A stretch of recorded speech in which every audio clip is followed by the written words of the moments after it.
ನಮಸ್ಕಾರ ಗೆಳೆಯರೇ, ಇಂದು ನಾವು ನಿಮಗಾಗಿ ಕರ್ನಾಟಕ ವಿಧಾನಸಭಾ ಚುನಾವಣೆಯ ಇತ್ತೀಚಿನ ಸಮೀಕ್ಷೆಯನ್ನು ತಂದಿದ್ದೇವೆ. ಈ ಬಾರಿ ಕರ್ನಾಟಕದಲ್ಲಿ ಯಾರ ಸರ್ಕಾರ ರಚನೆಯಾಗಲಿದೆ? ಕರ್ನಾಟಕದಲ್ಲಿ ಪ್ರಸ್ತುತ ಕಾಂಗ್ರೆಸ್ ಸರ್ಕಾರವಿದೆ. ಕಳೆದ ವಿಧಾನಸಭಾ ಚುನಾವಣೆಯಲ್ಲಿ 2023ರಲ್ಲಿ ಕಾಂಗ್ರೆಸ್ 136 ಸ್ಥಾನಗಳನ್ನು ಗೆದ್ದಿತ್ತು. ಅದೇ ರೀತಿ ಬಿಜೆಪಿ 66 ಸ್ಥಾನಗಳನ್ನು ಗೆದ್ದಿತ್ತು. ಕರ್ನಾಟಕದಲ್ಲಿ ಯಾವುದೇ ಪಕ್ಷ ಸರ್ಕಾರ ರಚಿಸಲು 113 ಸ್ಥಾನಗಳ ಅಗತ್ಯವಿದೆ. ಹಾಗಾದರೆ ಈ ಬಾರಿ ನಡೆಯಲಿರುವ ವಿಧಾನಸಭಾ ಚುನಾವಣೆಯಲ್ಲಿ ಯಾವ ಪಕ್ಷ ಸರ್ಕಾರ ರಚಿಸಬಹುದು? ಕರ್ನಾಟಕದ ಒಂದೊಂದು ಕ್ಷೇತ್ರದ ಇತ್ತೀಚಿನ ಸಮೀಕ್ಷೆಯನ್ನು ನೋಡಿ. ಚಾಮರಾಜನಗರ ಜಿಲ್ಲೆಯ ಬಗ್ಗೆ ಮೊದಲು ಮಾತನಾಡೋಣ. ಇಲ್ಲಿ ಒಟ್ಟು 4 ವಿಧಾನಸಭಾ ಕ್ಷೇತ್ರಗಳಿವೆ. ಈ 4 ಕ್ಷೇತ್ರಗಳ ಇತ್ತೀಚಿನ ಸಮೀಕ್ಷೆ ಅಭಿಪ್ರಾಯ ಸಂಗ್ರಹವನ್ನು ನೋಡಿದರೆ ಇಲ್ಲಿ ಬಿಜೆಪಿ 2 ಸ್ಥಾನಗಳನ್ನು ಗೆಲ್ಲುವಂತೆ ಕಾಣುತ್ತಿದೆ.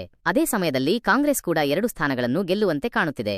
ಇದರ ಹೊರತಾಗಿ ಇತರ ಪಕ್ಷಗಳಿಗೆ ಇಲ್ಲಿ ಸ್ಥಾನ ಸಿಗುವಂತೆ ಕಾಣುತ್ತಿಲ್ಲ. ಇದರ ನಂತರ ಬೆಳಗಾವಿ ಜಿಲ್ಲೆಯಲ್ಲಿ ಒಟ್ಟು 18 ವಿಧಾನಸಭಾ ಕ್ಷೇತ್ರಗಳಿವೆ. ಈ 18 ಕ್ಷೇತ್ರಗಳ ಇತ್ತೀಚಿನ ಸಮೀಕ್ಷೆ ಅಭಿಪ್ರಾಯ ಸಂಗ್ರಹವನ್ನು ನೋಡಿದರೆ ಇಲ್ಲಿ ಬಿಜೆಪಿ 11 ಸ್ಥಾನಗಳನ್ನು ಗೆಲ್ಲುವಂತೆ ಕಾಣುತ್ತಿದೆ. ಅದೇ ಸಮಯದಲ್ಲಿ ಕಾಂಗ್ರೆಸ್ ಇಲ್ಲಿ 9 ಸ್ಥಾನಗಳನ್ನು ಗೆಲ್ಲುವಂತೆ ಕಾಣುತ್ತಿದೆ. ಇದರ ಹೊರತಾಗಿ ಇತರ ಪಕ್ಷಗಳಿಗೂ 2 ಸ್ಥಾನಗಳು ಸಿಗುವಂತೆ ಕಾಣುತ್ತಿದೆ. ಇದರ ನಂತರ ಬಾಗಲಕೋಟೆ ಜಿಲ್ಲೆಯಲ್ಲಿ ಒಟ್ಟು 7 ವಿಧಾನಸಭಾ ಕ್ಷೇತ್ರಗಳಿವೆ.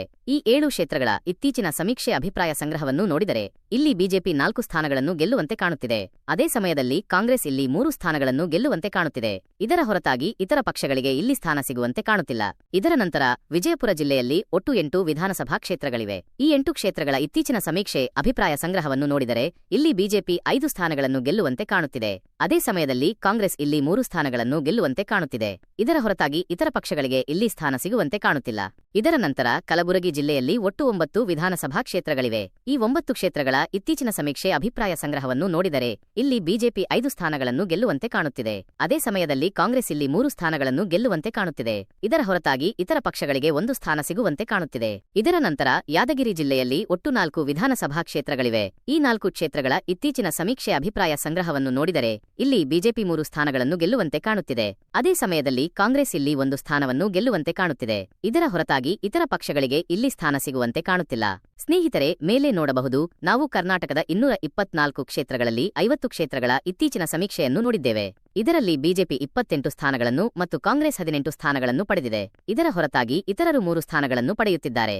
ಇದರ ನಂತರ ಬೀದರ್ ಜಿಲ್ಲೆಯಲ್ಲಿ ಒಟ್ಟು 6 ವಿಧಾನಸಭಾ ಕ್ಷೇತ್ರಗಳಿವೆ. ಈ 6 ಕ್ಷೇತ್ರಗಳ ಇತ್ತೀಚಿನ ಸಮೀಕ್ಷೆ ಅಭಿಪ್ರಾಯ ಸಂಗ್ರಹವನ್ನು ನೋಡಿದರೆ ಇಲ್ಲಿ ಬಿಜೆಪಿ 3 ಸ್ಥಾನಗಳನ್ನು ಗೆಲ್ಲುವಂತೆ ಕಾಣುತ್ತಿದೆ. ಅದೇ ಸಮಯದಲ್ಲಿ ಕಾಂಗ್ರೆಸ್ ಕೂಡ 3 ಸ್ಥಾನಗಳನ್ನು ಗೆಲ್ಲುವಂತೆ ಕಾಣುತ್ತಿದೆ. ಇದರ ಹೊರತಾಗಿ ಇತರ ಪಕ್ಷಗಳಿಗೆ ಇಲ್ಲಿ ಸ್ಥಾನ ಸಿಗುತ್ತಿಲ್ಲ. ಇದರ ನಂತರ ರಾಯಚೂರು ಜಿಲ್ಲೆಯಲ್ಲಿ ಒಟ್ಟು 7 ವಿಧಾನಸಭಾ ಕ್ಷೇತ್ರಗಳಿವೆ. ಈ 7 ಕ್ಷೇತ್ರಗಳ ಇತ್ತೀಚಿನ ಸಮೀಕ್ಷೆ ಅಭಿಪ್ರಾಯ ಸಂಗ್ರಹವನ್ನು ನೋಡಿದರೆ ಇಲ್ಲಿ ಬಿಜೆಪಿ 4 ಸ್ಥಾನಗಳನ್ನು ಗೆಲ್ಲುವಂತೆ ಕಾಣುತ್ತಿದೆ. ಅದೇ ಸಮಯದಲ್ಲಿ ಕಾಂಗ್ರೆಸ್ ಇಲ್ಲಿ 3 ಸ್ಥಾನಗಳನ್ನು ಗೆಲ್ಲುವಂತೆ ಕಾಣುತ್ತಿದೆ. ಇದರ ಹೊರತಾಗಿ ಇತರ ಪಕ್ಷಗಳಿಗೆ ಇಲ್ಲಿ ಸ್ಥಾನ ಸಿಗುತ್ತಿಲ್ಲ. ಇದರ ನಂತರ ಕೊಪ್ಪಳ ಜಿಲ್ಲೆಯಲ್ಲಿ ಒಟ್ಟು 5 ವಿಧಾನಸಭಾ ಕ್ಷೇತ್ರಗಳಿವೆ. ಈ 5 ಕ್ಷೇತ್ರಗಳ ಇತ್ತೀಚಿನ ಸಮೀಕ್ಷೆ ಅಭಿಪ್ರಾಯ ಸಂಗ್ರಹವನ್ನು ನೋಡಿದರೆ ಇಲ್ಲಿ ಬಿಜೆಪಿ 3 ಸ್ಥಾನಗಳನ್ನು ಗೆಲ್ಲುವಂತೆ ಕಾಣುತ್ತಿದೆ. ಅದೇ ಸಮಯದಲ್ಲಿ ಕಾಂಗ್ರೆಸ್ ಇಲ್ಲಿ 2 ಸ್ಥಾನಗಳನ್ನು ಗೆಲ್ಲುವಂತೆ ಕಾಣುತ್ತಿದೆ. ಇದರ ಹೊರತಾಗಿ ಇತರ ಪಕ್ಷಗಳಿಗೆ ಇಲ್ಲಿ ಸ್ಥಾನ ಸಿಗುತ್ತಿಲ್ಲ. ಇದರ ನಂತರ ಗದಗ ಜಿಲ್ಲೆಯಲ್ಲಿ ಒಟ್ಟು 4 ವಿಧಾನಸಭಾ ಕ್ಷೇತ್ರಗಳಿವೆ. ಈ 4 ಕ್ಷೇತ್ರಗಳ ಇತ್ತೀಚಿನ ಸಮೀಕ್ಷೆ ಅಭಿಪ್ರಾಯ ಸಂಗ್ರಹವನ್ನು ನೋಡಿದರೆ ಇಲ್ಲಿ ಬಿಜೆಪಿ 2 ಸ್ಥಾನಗಳನ್ನು ಗೆಲ್ಲುವಂತೆ ಕಾಣುತ್ತಿದೆ. ಅದೇ ಸಮಯದಲ್ಲಿ ಕಾಂಗ್ರೆಸ್ ಕೂಡ ಇಲ್ಲಿ 2 ಸ್ಥಾನಗಳನ್ನು ಗೆಲ್ಲುವಂತೆ ಕಾಣುತ್ತಿದೆ. ಇದರ ಹೊರತಾಗಿ ಇತರ ಪಕ್ಷಗಳಿಗೆ ಇಲ್ಲಿ ಸ್ಥಾನ ಸಿಗುತ್ತಿಲ್ಲ. ಇದರ ನಂತರ ಧಾರವಾಡ ಜಿಲ್ಲೆಯಲ್ಲಿ ಒಟ್ಟು 7 ವಿಧಾನಸಭಾ ಕ್ಷೇತ್ರಗಳಿವೆ. ಈ 7 ಕ್ಷೇತ್ರಗಳ ಇತ್ತೀಚಿನ ಸಮೀಕ್ಷೆ ಅಭಿಪ್ರಾಯ ಸಂಗ್ರಹವನ್ನು ನೋಡಿದರೆ ಇಲ್ಲಿ ಬಿಜೆಪಿ 4 ಸ್ಥಾನಗಳನ್ನು ಗೆಲ್ಲುವಂತೆ ಕಾಣುತ್ತಿದೆ. ಅದೇ ಸಮಯದಲ್ಲಿ ಕಾಂಗ್ರೆಸ್ ಇಲ್ಲಿ 3 ಸ್ಥಾನಗಳನ್ನು ಗೆಲ್ಲುವಂತೆ ಕಾಣುತ್ತಿದೆ. ಇದರ ಹೊರತಾಗಿ ಇತರ ಪಕ್ಷಗಳಿಗೆ ಇಲ್ಲಿ ಸ್ಥಾನ ಸಿಗುತ್ತಿಲ್ಲ.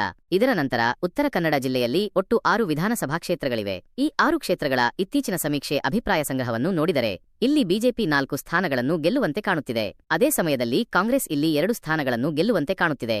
ಇದರ ಹೊರತಾಗಿ ಇತರ ಪಕ್ಷಗಳಿಗೆ ಇಲ್ಲಿ ಸ್ಥಾನ ಸಿಗುತ್ತಿಲ್ಲ. ಇದರ ನಂತರ ಹಾವೇರಿ ಜಿಲ್ಲೆಯಲ್ಲಿ ಒಟ್ಟು 6 ವಿಧಾನಸಭಾ ಕ್ಷೇತ್ರಗಳಿವೆ. ಈ 6 ಕ್ಷೇತ್ರಗಳ ಇತ್ತೀಚಿನ ಸಮೀಕ್ಷೆ ಅಭಿಪ್ರಾಯ ಸಂಗ್ರಹವನ್ನು ನೋಡಿದರೆ ಇಲ್ಲಿ ಬಿಜೆಪಿ 3 ಸ್ಥಾನಗಳನ್ನು ಗೆಲ್ಲುವಂತೆ ಕಾಣುತ್ತಿದೆ. ಅದೇ ಸಮಯದಲ್ಲಿ ಕಾಂಗ್ರೆಸ್ ಕೂಡ ಇಲ್ಲಿ 3 ಸ್ಥಾನಗಳನ್ನು ಗೆಲ್ಲುವಂತೆ ಕಾಣುತ್ತಿದೆ. ಇದರ ಹೊರತಾಗಿ ಇತರ ಪಕ್ಷಗಳಿಗೆ ಇಲ್ಲಿ ಸ್ಥಾನ ಸಿಗುತ್ತಿಲ್ಲ. ಇದರ ನಂತರ ವಿಜಯನಗರ ಜಿಲ್ಲೆಯಲ್ಲಿ ಒಟ್ಟು 6 ವಿಧಾನಸಭಾ ಕ್ಷೇತ್ರಗಳಿವೆ. ಈ 6 ಕ್ಷೇತ್ರಗಳ ಇತ್ತೀಚಿನ ಸಮೀಕ್ಷೆ ಅಭಿಪ್ರಾಯ ಸಂಗ್ರಹವನ್ನು ನೋಡಿದರೆ ಇಲ್ಲಿ ಬಿಜೆಪಿ 3 ಸ್ಥಾನಗಳನ್ನು ಗೆಲ್ಲುವಂತೆ ಕಾಣುತ್ತಿದೆ. ಅದೇ ಸಮಯದಲ್ಲಿ ಕಾಂಗ್ರೆಸ್ ಇಲ್ಲಿ 2 ಸ್ಥಾನಗಳನ್ನು ಗೆಲ್ಲುವಂತೆ ಕಾಣುತ್ತಿದೆ. ಇದರ ಹೊರತಾಗಿ ಇತರ ಪಕ್ಷಗಳಿಗೆ ಇಲ್ಲಿ ಸ್ಥಾನ ಸಿಗುತ್ತಿಲ್ಲ. ಇದರ ನಂತರ ಬಳ್ಳಾರಿ ಜಿಲ್ಲೆಯಲ್ಲಿ ಒಟ್ಟು 5 ವಿಧಾನಸಭಾ ಕ್ಷೇತ್ರಗಳಿವೆ. ಈ 5 ಕ್ಷೇತ್ರಗಳ ಇತ್ತೀಚಿನ ಸಮೀಕ್ಷೆ ಅಭಿಪ್ರಾಯ ಸಂಗ್ರಹವನ್ನು ನೋಡಿದರೆ ಇಲ್ಲಿ ಬಿಜೆಪಿ 3 ಸ್ಥಾನಗಳನ್ನು ಗೆಲ್ಲುವಂತೆ ಕಾಣುತ್ತಿದೆ. ಅದೇ ಸಮಯದಲ್ಲಿ ಕಾಂಗ್ರೆಸ್ ಇಲ್ಲಿ 2 ಸ್ಥಾನಗಳನ್ನು ಗೆಲ್ಲುವಂತೆ ಕಾಣುತ್ತಿದೆ. ಇದರ ಹೊರತಾಗಿ ಇತರ ಪಕ್ಷಗಳಿಗೆ ಇಲ್ಲಿ ಸ್ಥಾನ ಸಿಗುತ್ತಿಲ್ಲ. ಇದರ ನಂತರ ಚಿತ್ರದುರ್ಗ ಜಿಲ್ಲೆಯಲ್ಲಿ ಒಟ್ಟು 6 ವಿಧಾನಸಭಾ ಕ್ಷೇತ್ರಗಳಿವೆ. ಈ 6 ಕ್ಷೇತ್ರಗಳ ಇತ್ತೀಚಿನ ಸಮೀಕ್ಷೆ ಅಭಿಪ್ರಾಯ ಸಂಗ್ರಹವನ್ನು ನೋಡಿದರೆ ಇಲ್ಲಿ ಬಿಜೆಪಿ 4 ಸ್ಥಾನಗಳನ್ನು ಗೆಲ್ಲುವಂತೆ ಕಾಣುತ್ತಿದೆ. ಅದೇ ಸಮಯದಲ್ಲಿ ಕಾಂಗ್ರೆಸ್ ಇಲ್ಲಿ 2 ಸ್ಥಾನಗಳನ್ನು ಗೆಲ್ಲುವಂತೆ ಕಾಣುತ್ತಿದೆ. ಇದರ ಹೊರತಾಗಿ ಇತರ ಪಕ್ಷಗಳಿಗೆ ಇಲ್ಲಿ ಸ್ಥಾನ ಸಿಗುತ್ತಿಲ್ಲ. ಇದರ ನಂತರ ದಾವಣಗೆರೆ ಜಿಲ್ಲೆಯಲ್ಲಿ ಒಟ್ಟು 7 ವಿಧಾನಸಭಾ ಕ್ಷೇತ್ರಗಳಿವೆ. ಈ 7 ಕ್ಷೇತ್ರಗಳ ಇತ್ತೀಚಿನ ಸಮೀಕ್ಷೆ ಅಭಿಪ್ರಾಯ ಸಂಗ್ರಹವನ್ನು ನೋಡಿದರೆ ಇಲ್ಲಿ ಬಿಜೆಪಿ 3 ಸ್ಥಾನಗಳನ್ನು ಗೆಲ್ಲುವಂತೆ ಕಾಣುತ್ತಿದೆ. ಅದೇ ಸಮಯದಲ್ಲಿ ಕಾಂಗ್ರೆಸ್ ಇಲ್ಲಿ 4 ಸ್ಥಾನಗಳನ್ನು ಗೆಲ್ಲುವಂತೆ ಕಾಣುತ್ತಿದೆ. ಇದರ ಹೊರತಾಗಿ ಇತರ ಪಕ್ಷಗಳಿಗೆ ಇಲ್ಲಿ ಸ್ಥಾನ ಸಿಗುತ್ತಿಲ್ಲ. ಇದರ ನಂತರ ಶಿವಮೊಗ್ಗ ಜಿಲ್ಲೆಯಲ್ಲಿ ಒಟ್ಟು 7 ವಿಧಾನಸಭಾ ಕ್ಷೇತ್ರಗಳಿವೆ. ಈ 7 ಕ್ಷೇತ್ರಗಳ ಇತ್ತೀಚಿನ ಸಮೀಕ್ಷೆ ಅಭಿಪ್ರಾಯ ಸಂಗ್ರಹವನ್ನು ನೋಡಿದರೆ ಇಲ್ಲಿ ಬಿಜೆಪಿ 4 ಸ್ಥಾನಗಳನ್ನು ಗೆಲ್ಲುವಂತೆ ಕಾಣುತ್ತಿದೆ. ಅದೇ ಸಮಯದಲ್ಲಿ ಕಾಂಗ್ರೆಸ್ ಇಲ್ಲಿ 2 ಸ್ಥಾನಗಳನ್ನು ಗೆಲ್ಲುವಂತೆ ಕಾಣುತ್ತಿದೆ. ಇದರ ಹೊರತಾಗಿ ಇತರ ಪಕ್ಷಗಳಿಗೆ 1 ಸ್ಥಾನ ಸಿಗುವಂತೆ ಕಾಣುತ್ತಿದೆ. ಇದರ ನಂತರ ಉಡುಪಿ ಜಿಲ್ಲೆಯಲ್ಲಿ ಒಟ್ಟು 5 ವಿಧಾನಸಭಾ ಕ್ಷೇತ್ರಗಳಿವೆ. ಈ 5 ಕ್ಷೇತ್ರಗಳ ಇತ್ತೀಚಿನ ಸಮೀಕ್ಷೆ ಅಭಿಪ್ರಾಯ ಸಂಗ್ರಹವನ್ನು ನೋಡಿದರೆ ಇಲ್ಲಿ ಬಿಜೆಪಿ 2 ಸ್ಥಾನಗಳನ್ನು ಗೆಲ್ಲುವಂತೆ ಕಾಣುತ್ತಿದೆ. ಅದೇ ಸಮಯದಲ್ಲಿ ಕಾಂಗ್ರೆಸ್ ಇಲ್ಲಿ 3 ಸ್ಥಾನಗಳನ್ನು ಗೆಲ್ಲುವಂತೆ ಕಾಣುತ್ತಿದೆ. ಇದರ ಹೊರತಾಗಿ ಇತರ ಪಕ್ಷಗಳಿಗೆ ಇಲ್ಲಿ ಸ್ಥಾನ ಸಿಗುತ್ತಿಲ್ಲ. ಇದರ ನಂತರ ಚಿಕ್ಕಮಗಳೂರು ಜಿಲ್ಲೆಯಲ್ಲಿ ಒಟ್ಟು 5 ವಿಧಾನಸಭಾ ಕ್ಷೇತ್ರಗಳಿವೆ. ಈ 5 ಕ್ಷೇತ್ರಗಳ ಇತ್ತೀಚಿನ ಸಮೀಕ್ಷೆ ಅಭಿಪ್ರಾಯ ಸಂಗ್ರಹವನ್ನು ನೋಡಿದರೆ ಇಲ್ಲಿ ಬಿಜೆಪಿ 3 ಸ್ಥಾನಗಳನ್ನು ಗೆಲ್ಲುವಂತೆ ಕಾಣುತ್ತಿದೆ. ಅದೇ ಸಮಯದಲ್ಲಿ ಕಾಂಗ್ರೆಸ್ ಇಲ್ಲಿ 2 ಸ್ಥಾನಗಳನ್ನು ಗೆಲ್ಲುವಂತೆ ಕಾಣುತ್ತಿದೆ. ಇದರ ಹೊರತಾಗಿ ಇತರ ಪಕ್ಷಗಳಿಗೆ ಇಲ್ಲಿ ಸ್ಥಾನ ಸಿಗುತ್ತಿಲ್ಲ. ಇದರ ನಂತರ ತುಮಕೂರು ಜಿಲ್ಲೆಯಲ್ಲಿ ಒಟ್ಟು 11 ವಿಧಾನಸಭಾ ಕ್ಷೇತ್ರಗಳಿವೆ. ಈ 11 ಕ್ಷೇತ್ರಗಳ ಇತ್ತೀಚಿನ ಸಮೀಕ್ಷೆ ಅಭಿಪ್ರಾಯ ಸಂಗ್ರಹವನ್ನು ನೋಡಿದರೆ ಇಲ್ಲಿ ಬಿಜೆಪಿ 6 ಸ್ಥಾನಗಳನ್ನು ಗೆಲ್ಲುವಂತೆ ಕಾಣುತ್ತಿದೆ. ಅದೇ ಸಮಯದಲ್ಲಿ ಕಾಂಗ್ರೆಸ್ ಇಲ್ಲಿ 5 ಸ್ಥಾನಗಳನ್ನು ಗೆಲ್ಲುವಂತೆ ಕಾಣುತ್ತಿದೆ. ಇದರ ಹೊರತಾಗಿ ಇತರ ಪಕ್ಷಗಳಿಗೆ ಇಲ್ಲಿ ಸ್ಥಾನ ಸಿಗುತ್ತಿಲ್ಲ. ಇದರ ನಂತರ ಚಿಕ್ಕಬಳ್ಳಾಪುರ ಜಿಲ್ಲೆಯಲ್ಲಿ ಒಟ್ಟು 5 ವಿಧಾನಸಭಾ ಕ್ಷೇತ್ರಗಳಿವೆ. ಈ 5 ಕ್ಷೇತ್ರಗಳ ಇತ್ತೀಚಿನ ಸಮೀಕ್ಷೆ ಅಭಿಪ್ರಾಯ ಸಂಗ್ರಹವನ್ನು ನೋಡಿದರೆ ಇಲ್ಲಿ ಬಿಜೆಪಿ 3 ಸ್ಥಾನಗಳನ್ನು ಗೆಲ್ಲುವಂತೆ ಕಾಣುತ್ತಿದೆ. ಅದೇ ಸಮಯದಲ್ಲಿ ಕಾಂಗ್ರೆಸ್ ಇಲ್ಲಿ 2 ಸ್ಥಾನಗಳನ್ನು ಗೆಲ್ಲುವಂತೆ ಕಾಣುತ್ತಿದೆ. ಇದರ ಹೊರತಾಗಿ ಇತರ ಪಕ್ಷಗಳಿಗೆ ಇಲ್ಲಿ ಸ್ಥಾನ ಸಿಗುತ್ತಿಲ್ಲ. ಇದರ ನಂತರ ಕೋಲಾರ ಜಿಲ್ಲೆಯಲ್ಲಿ ಒಟ್ಟು 6 ವಿಧಾನಸಭಾ ಕ್ಷೇತ್ರಗಳಿವೆ. ಈ 6 ಕ್ಷೇತ್ರಗಳ ಇತ್ತೀಚಿನ ಸಮೀಕ್ಷೆ ಅಭಿಪ್ರಾಯ ಸಂಗ್ರಹವನ್ನು ನೋಡಿದರೆ ಇಲ್ಲಿ ಬಿಜೆಪಿ 3 ಸ್ಥಾನಗಳನ್ನು ಗೆಲ್ಲುವಂತೆ ಕಾಣುತ್ತಿದೆ.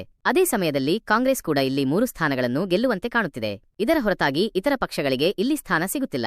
ಸ್ನೇಹಿತರೆ, ಮೇಲೆ ನೋಡಬಹುದು ನಾವು ಕರ್ನಾಟಕದ 224 ಕ್ಷೇತ್ರಗಳಲ್ಲಿ 154 ಕ್ಷೇತ್ರಗಳ ಇತ್ತೀಚಿನ ಸಮೀಕ್ಷೆಯನ್ನು ನೋಡಿದ್ದೇವೆ. ಇದರಲ್ಲಿ ಬಿಜೆಪಿ 85 ಸ್ಥಾನಗಳನ್ನು ಮತ್ತು ಕಾಂಗ್ರೆಸ್ 66 ಸ್ಥಾನಗಳನ್ನು ಪಡೆದಿದೆ. ಇದರ ಹೊರತಾಗಿ ಇತರರು 5 ಸ್ಥಾನಗಳನ್ನು ಪಡೆಯುತ್ತಿದ್ದಾರೆ. ಇದರ ನಂತರ ಬೆಂಗಳೂರು ಜಿಲ್ಲೆಯಲ್ಲಿ ಒಟ್ಟು 28 ವಿಧಾನಸಭಾ ಕ್ಷೇತ್ರಗಳಿವೆ. ಈ 28 ಕ್ಷೇತ್ರಗಳ ಇತ್ತೀಚಿನ ಸಮೀಕ್ಷೆ ಅಭಿಪ್ರಾಯ ಸಂಗ್ರಹವನ್ನು ನೋಡಿದರೆ ಇಲ್ಲಿ ಬಿಜೆಪಿ 17 ಸ್ಥಾನಗಳನ್ನು ಗೆಲ್ಲುವಂತೆ ಕಾಣುತ್ತಿದೆ. ಅದೇ ಸಮಯದಲ್ಲಿ ಕಾಂಗ್ರೆಸ್ ಇಲ್ಲಿ 10 ಸ್ಥಾನಗಳನ್ನು ಗೆಲ್ಲುವಂತೆ ಕಾಣುತ್ತಿದೆ. ಇದರ ಹೊರತಾಗಿ ಇತರ ಪಕ್ಷಗಳಿಗೆ 1 ಸ್ಥಾನ ಸಿಗುವಂತೆ ಕಾಣುತ್ತಿದೆ. ಇದರ ನಂತರ ಬೆಂಗಳೂರು ಗ್ರಾಮಾಂತರ ಜಿಲ್ಲೆಯಲ್ಲಿ ಒಟ್ಟು 4 ವಿಧಾನಸಭಾ ಕ್ಷೇತ್ರಗಳಿವೆ. ಈ 4 ಕ್ಷೇತ್ರಗಳ ಇತ್ತೀಚಿನ ಸಮೀಕ್ಷೆ ಅಭಿಪ್ರಾಯ ಸಂಗ್ರಹವನ್ನು ನೋಡಿದರೆ ಇಲ್ಲಿ ಬಿಜೆಪಿ 2 ಸ್ಥಾನಗಳನ್ನು ಗೆಲ್ಲುವಂತೆ ಕಾಣುತ್ತಿದೆ. ಅದೇ ಸಮಯದಲ್ಲಿ ಕಾಂಗ್ರೆಸ್ ಕೂಡ ಇಲ್ಲಿ 2 ಸ್ಥಾನಗಳನ್ನು ಗೆಲ್ಲುವಂತೆ ಕಾಣುತ್ತಿದೆ. ಇದರ ಹೊರತಾಗಿ ಇತರ ಪಕ್ಷಗಳಿಗೆ ಇಲ್ಲಿ ಸ್ಥಾನ ಸಿಗುತ್ತಿಲ್ಲ. ಇದರ ನಂತರ ರಾಮನಗರ ಜಿಲ್ಲೆಯಲ್ಲಿ ಒಟ್ಟು 4 ವಿಧಾನಸಭಾ ಕ್ಷೇತ್ರಗಳಿವೆ. ಈ 4 ಕ್ಷೇತ್ರಗಳ ಇತ್ತೀಚಿನ ಸಮೀಕ್ಷೆ ಅಭಿಪ್ರಾಯ ಸಂಗ್ರಹವನ್ನು ನೋಡಿದರೆ ಇಲ್ಲಿ ಬಿಜೆಪಿ 3 ಸ್ಥಾನಗಳನ್ನು ಗೆಲ್ಲುವಂತೆ ಕಾಣುತ್ತಿದೆ. ಅದೇ ಸಮಯದಲ್ಲಿ ಕಾಂಗ್ರೆಸ್ ಇಲ್ಲಿ 1 ಸ್ಥಾನವನ್ನು ಗೆಲ್ಲುವಂತೆ ಕಾಣುತ್ತಿದೆ. ಇದರ ಹೊರತಾಗಿ ಇತರ ಪಕ್ಷಗಳಿಗೆ ಇಲ್ಲಿ ಸ್ಥಾನ ಸಿಗುತ್ತಿಲ್ಲ. ಇದರ ನಂತರ ಮಂಡ್ಯ ಜಿಲ್ಲೆಯಲ್ಲಿ ಒಟ್ಟು 7 ವಿಧಾನಸಭಾ ಕ್ಷೇತ್ರಗಳಿವೆ. ಈ 7 ಕ್ಷೇತ್ರಗಳ ಇತ್ತೀಚಿನ ಸಮೀಕ್ಷೆ ಅಭಿಪ್ರಾಯ ಸಂಗ್ರಹವನ್ನು ನೋಡಿದರೆ ಇಲ್ಲಿ ಬಿಜೆಪಿ 4 ಸ್ಥಾನಗಳನ್ನು ಗೆಲ್ಲುವಂತೆ ಕಾಣುತ್ತಿದೆ. ಅದೇ ಸಮಯದಲ್ಲಿ ಕಾಂಗ್ರೆಸ್ ಇಲ್ಲಿ 3 ಸ್ಥಾನಗಳನ್ನು ಗೆಲ್ಲುವಂತೆ ಕಾಣುತ್ತಿದೆ. ಇದರ ಹೊರತಾಗಿ ಇತರ ಪಕ್ಷಗಳಿಗೆ ಇಲ್ಲಿ ಸ್ಥಾನ ಸಿಗುತ್ತಿಲ್ಲ. ಇದರ ನಂತರ ಹಾಸನ ಜಿಲ್ಲೆಯಲ್ಲಿ ಒಟ್ಟು 7 ವಿಧಾನಸಭಾ ಕ್ಷೇತ್ರಗಳಿವೆ. ಈ 7 ಕ್ಷೇತ್ರಗಳ ಇತ್ತೀಚಿನ ಸಮೀಕ್ಷೆ ಅಭಿಪ್ರಾಯ ಸಂಗ್ರಹವನ್ನು ನೋಡಿದರೆ ಇಲ್ಲಿ ಬಿಜೆಪಿ 3 ಸ್ಥಾನಗಳನ್ನು ಗೆಲ್ಲುವಂತೆ ಕಾಣುತ್ತಿದೆ. ಅದೇ ಸಮಯದಲ್ಲಿ ಕಾಂಗ್ರೆಸ್ ಇಲ್ಲಿ 4 ಸ್ಥಾನಗಳನ್ನು ಗೆಲ್ಲುವಂತೆ ಕಾಣುತ್ತಿದೆ. ಇದರ ಹೊರತಾಗಿ ಇತರ ಪಕ್ಷಗಳಿಗೆ ಇಲ್ಲಿ ಸ್ಥಾನ ಸಿಗುತ್ತಿಲ್ಲ. ಇದರ ನಂತರ ದಕ್ಷಿಣ ಕನ್ನಡ ಜಿಲ್ಲೆಯಲ್ಲಿ ಒಟ್ಟು 8 ವಿಧಾನಸಭಾ ಕ್ಷೇತ್ರಗಳಿವೆ. ಈ 8 ಕ್ಷೇತ್ರಗಳ ಇತ್ತೀಚಿನ ಸಮೀಕ್ಷೆ ಅಭಿಪ್ರಾಯ ಸಂಗ್ರಹವನ್ನು ನೋಡಿದರೆ ಇಲ್ಲಿ ಬಿಜೆಪಿ 4 ಸ್ಥಾನಗಳನ್ನು ಗೆಲ್ಲುವಂತೆ ಕಾಣುತ್ತಿದೆ. ಅದೇ ಸಮಯದಲ್ಲಿ ಕಾಂಗ್ರೆಸ್ ಕೂಡ ಇಲ್ಲಿ 4 ಸ್ಥಾನಗಳನ್ನು ಗೆಲ್ಲುವಂತೆ ಕಾಣುತ್ತಿದೆ. ಇದರ ಹೊರತಾಗಿ ಇತರ ಪಕ್ಷಗಳಿಗೆ ಇಲ್ಲಿ ಸ್ಥಾನ ಸಿಗುತ್ತಿಲ್ಲ. ಇದರ ನಂತರ ಕೊಡಗು ಜಿಲ್ಲೆಯಲ್ಲಿ ಒಟ್ಟು 2 ವಿಧಾನಸಭಾ ಕ್ಷೇತ್ರಗಳಿವೆ. ಈ 2 ಕ್ಷೇತ್ರಗಳ ಇತ್ತೀಚಿನ ಸಮೀಕ್ಷೆ ಅಭಿಪ್ರಾಯ ಸಂಗ್ರಹವನ್ನು ನೋಡಿದರೆ ಇಲ್ಲಿ ಬಿಜೆಪಿ 0 ಸ್ಥಾನಗಳನ್ನು ಪಡೆಯುವಂತೆ ಕಾಣುತ್ತಿದೆ. ಅದೇ ಸಮಯದಲ್ಲಿ ಕಾಂಗ್ರೆಸ್ ಇಲ್ಲಿ 2 ಸ್ಥಾನಗಳನ್ನು ಗೆಲ್ಲುವಂತೆ ಕಾಣುತ್ತಿದೆ. ಇದರ ಹೊರತಾಗಿ ಇತರ ಪಕ್ಷಗಳಿಗೆ ಇಲ್ಲಿ ಸ್ಥಾನ ಸಿಗುತ್ತಿಲ್ಲ. ಇದರ ನಂತರ ಮೈಸೂರು ಜಿಲ್ಲೆಯಲ್ಲಿ ಒಟ್ಟು 11 ವಿಧಾನಸಭಾ ಕ್ಷೇತ್ರಗಳಿವೆ. ಈ 11 ಕ್ಷೇತ್ರಗಳ ಇತ್ತೀಚಿನ ಸಮೀಕ್ಷೆ ಅಭಿಪ್ರಾಯ ಸಂಗ್ರಹವನ್ನು ನೋಡಿದರೆ ಇಲ್ಲಿ ಬಿಜೆಪಿ 6 ಸ್ಥಾನಗಳನ್ನು ಗೆಲ್ಲುವಂತೆ ಕಾಣುತ್ತಿದೆ. ಅದೇ ಸಮಯದಲ್ಲಿ ಕಾಂಗ್ರೆಸ್ ಇಲ್ಲಿ 5 ಸ್ಥಾನಗಳನ್ನು ಗೆಲ್ಲುವಂತೆ ಕಾಣುತ್ತಿದೆ. ಇದರ ಹೊರತಾಗಿ ಇತರ ಪಕ್ಷಗಳಿಗೆ ಇಲ್ಲಿ ಸ್ಥಾನ ಸಿಗುತ್ತಿಲ್ಲ. ಸ್ನೇಹಿತರೆ, ಮೇಲೆ ನೋಡಬಹುದು ನಾವು ಕರ್ನಾಟಕದ ಎಲ್ಲಾ 224 ಕ್ಷೇತ್ರಗಳ ಇತ್ತೀಚಿನ ಸಮೀಕ್ಷೆಯನ್ನು ನೋಡಿದ್ದೇವೆ. ಇದರಲ್ಲಿ ಬಿಜೆಪಿ 123 ಸ್ಥಾನಗಳನ್ನು ಮತ್ತು ಕಾಂಗ್ರೆಸ್ 95 ಸ್ಥಾನಗಳನ್ನು ಪಡೆದಿದೆ. ಇದರ ಹೊರತಾಗಿ ಇತರ ಪಕ್ಷಗಳು 6 ಸ್ಥಾನಗಳನ್ನು ಪಡೆಯುತ್ತಿದ್ದಾರೆ.